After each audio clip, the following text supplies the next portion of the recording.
So I'm reviewing the Hydro Boost, Neutrogena Hydro Boost gel cream today. This is the fragrance-free extra dry version. There's only one fragrance-free moisturizer. Why? There might be two. No, there's one. And there's a fragrance-free cleanser.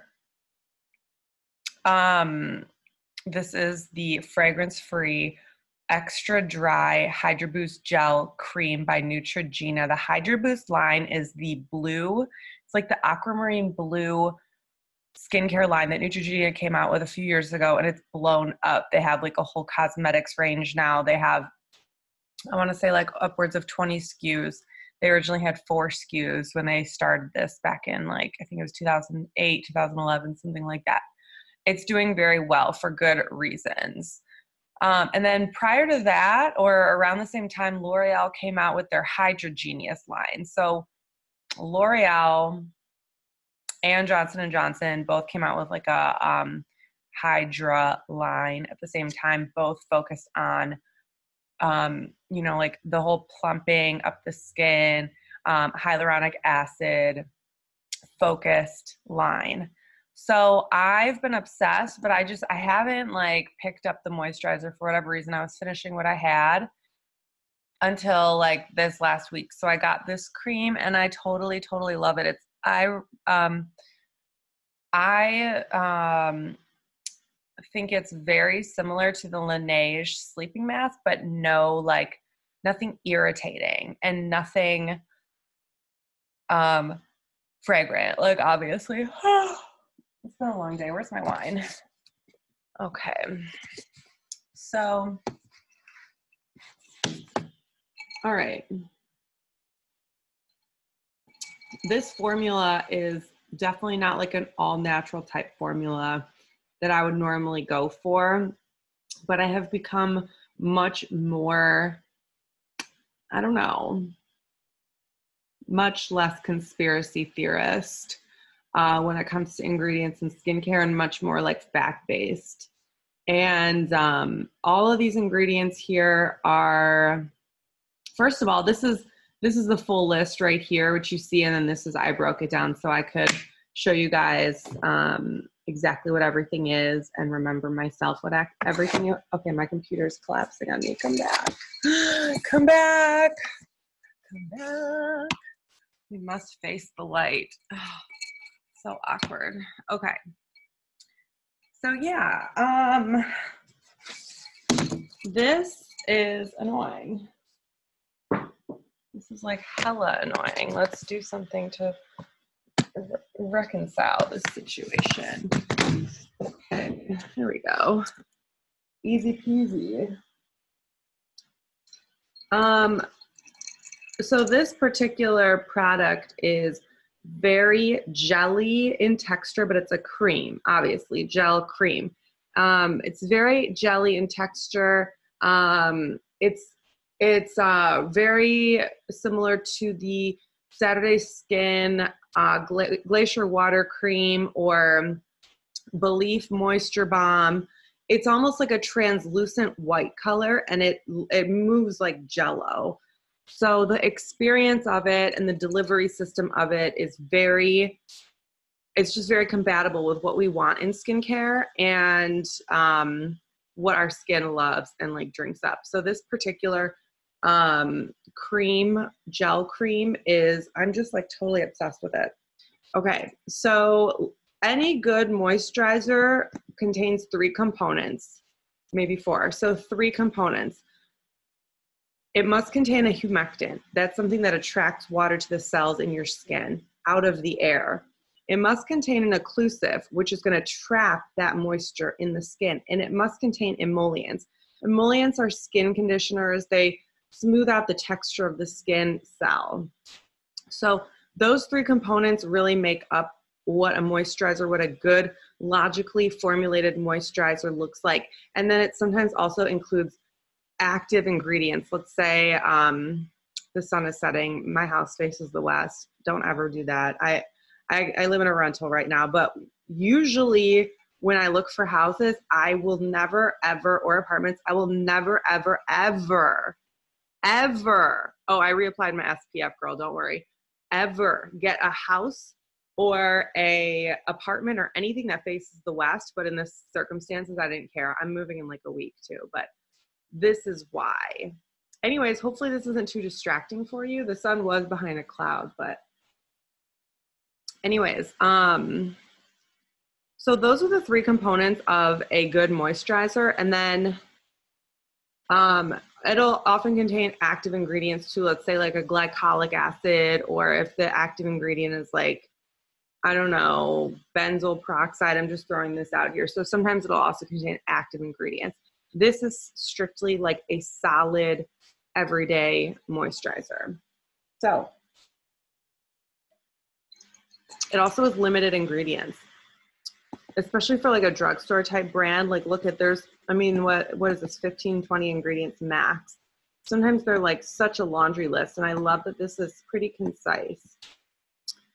Okay, so water, it's in a water base. Dimethicone is the occlusive, which makes up the bulk of the formula, which I guess is good. So glycerin is a humectant. These two together are some of the most common marriage of humectant and occlusives in the drugstore and in moisturizers in general. Ceryl alivate, this is an olive oil fatty acid emollient. Polyacrylamide, texture enhancer. Now when they say texture enhancer, I should do a little bit more research into this, but I believe they are talking about the texture of the formula, but I could be wrong. It could be improving the texture of your skin cell, but I think that it is a texture enhancer to the formula. Let's just pretend we didn't discuss that. Maybe I should Google it. I can't see because I can't think because I can't see.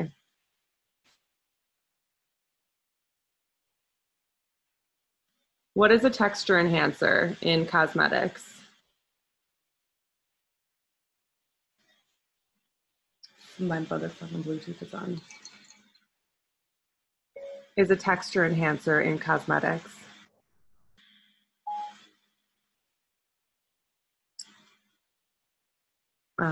Yeah, texture of what though? That's my question. Is it a texture of the skin? Is it a texture of the actual product?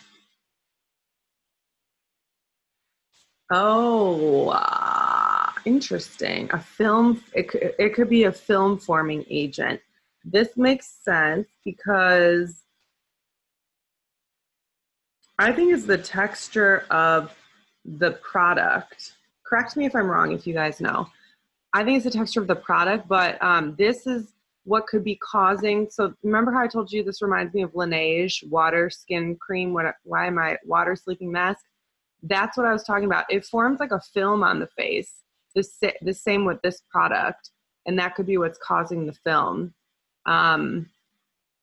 The next day when you wake up and you rinse your skin, you can feel that film melting, and really it's sealed in all of that moisture and prevented transepidermal water loss. So, okay, sorbitan olivate, another olive oil emollient. Emollients are good for skin. Phenoxyethanol, that's a preservative. Dimethicone vinyl, dimethyl cross polymer. So this is like viscosity increasing agent, emulsion stabilizer. Now there's a few of these in here because this is an oil and water emulsion. That means they had to somehow fuse oil and water molecules together and make them happy. So you'll see several emulsifiers in here. This is one. Also, these are all rated a 1 by the EWG, and that's the safest rating, except for Loreth 7, that's rated between like a 2 and a 3 or something. Okay. So viscosity increasing agent may be a little bit different than some of the other emulsifiers because several emulsifiers are using, they probably all have a different function. This is also, okay, so this is an emollient and it makes that jelly. Remember how I said it moves like Jello? I think this is what makes that jelly texture. Dimethiconol, it's a silicone polymer. A delivery system. What did that note mean, Jen? I'll come back to that. A carbamar is a emulsifier. Um, dimethyl Connell. It's also labeled one of the worst silicones. Look at the top. It's a type of silicone. It's a non-greasy lubricant. What did I put there? It's another type of silicone, I believe, that just enhances the type. It's a type of delivery system. This structure, how this moisturizer is structured, is considered a delivery system. That is part of the delivery system. I think that's what I meant. It's another type of silicone. Okay, Carbomer is an emulsifier. Dimethicone cross-polymer, or another emulsion stabilizer. Chlorphenicin, antimicrobial preservative. You definitely want preservatives. Laureth 7 is another type of surfactant, which is also another type of emulsifier. Sodium hyaluronate is hyaluronic acid. Ethyl hexaglycerin is a skin conditioner and a preservative.